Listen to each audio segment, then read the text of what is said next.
76ers are home tonight against the LA Lakers, and Allen Iverson is in the house. Hall of Fame class 2016, as you see right there. Those autographs are worth even more than they used to be for Iverson. He was asked before the game if, now that he's a member of the Hall of Fame, if he ever takes off that Hall of Fame ring. When I get in the shower, that's about it. You know, it's a part of my outfit now. You know what I mean? Every day I leave the house. A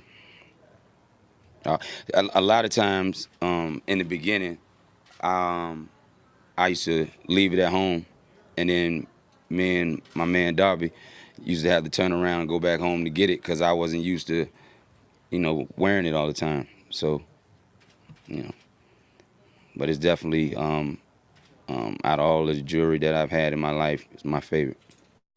I thought it was normal.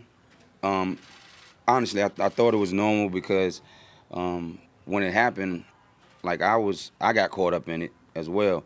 And afterwards, you know, a guy that's been doing the Hall of Fame for 20 plus years told me that he'd never seen nothing like it and never heard anything like it. And I was like, so it don't always be like that? And I said, you know, even with Mike? And he was like, no. And I was like, wow.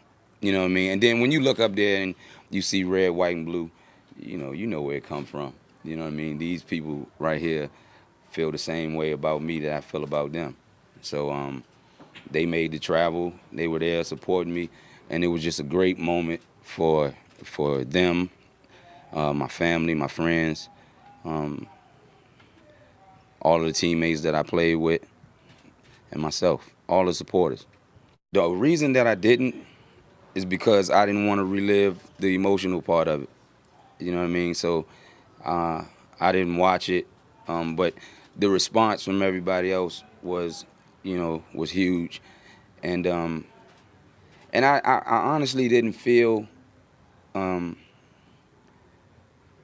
didn't feel the way that everybody else felt in the aftermath of it, because I was just talking about people and from my heart and the way that I felt about them. The only thing that I kind of was upset about, and the people that, if they really love me, they would understand that, and I know they do, just some of the people that I couldn't and didn't mention. You know what I mean? And, you know, the emotional part, I was proud of myself for getting through the way I did, because it was truly hard. You know, the whole time my legs were shaking, and I thought I was, actually, before they called me out, they warned me. And they said, you know, you're going on next after the commercial. And I remember having a moment, I said, God, please don't let me pass out. You know what I mean? Because I've never been that nervous before, ever. You know what I mean?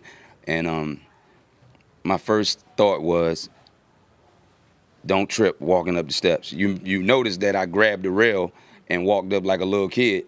And then afterwards, I grabbed it again to make sure, you know what I mean, that I went down without falling. And once I sat down, I was like, it's over. You know what I mean? And I got through it. Love that kind of raw emotion from somebody who's done the kind of things that Allen Iverson has done on big stages in the NBA Finals. And we had him on the set in Springfield before he went inside. He was genuinely nervous. He's not kidding about that, and which surprised me. But knowing him as a player and as a competitor, what did you think of the speech? First of all, I'm shocked that there were people he didn't name. He rattled off so many names in the speech. Memory, it was amazing. But secondly, just the raw emotions that were on display that night. Yeah, it was amazing to see, and you know, I watch with my kids, and I was just like, this is truly a legend. You know, there's somebody that, you know, inspired a whole generation that, you know, no matter what adversities you go through, you know, you can overcome and be on this platform and be a superstar, you know, coming from the inner cities and stuff like that. You know, someone that looked like me, talked like me, and, you know, was able to be extremely successful on the biggest stage, and that's the NBA. And, you know, one of the best little mans ever to play the game, you know, pound for pound, one of the best, and, you know, I'm just happy he had his moment, and I'm happy for him, man. Congratulations. I'm glad you didn't pass out.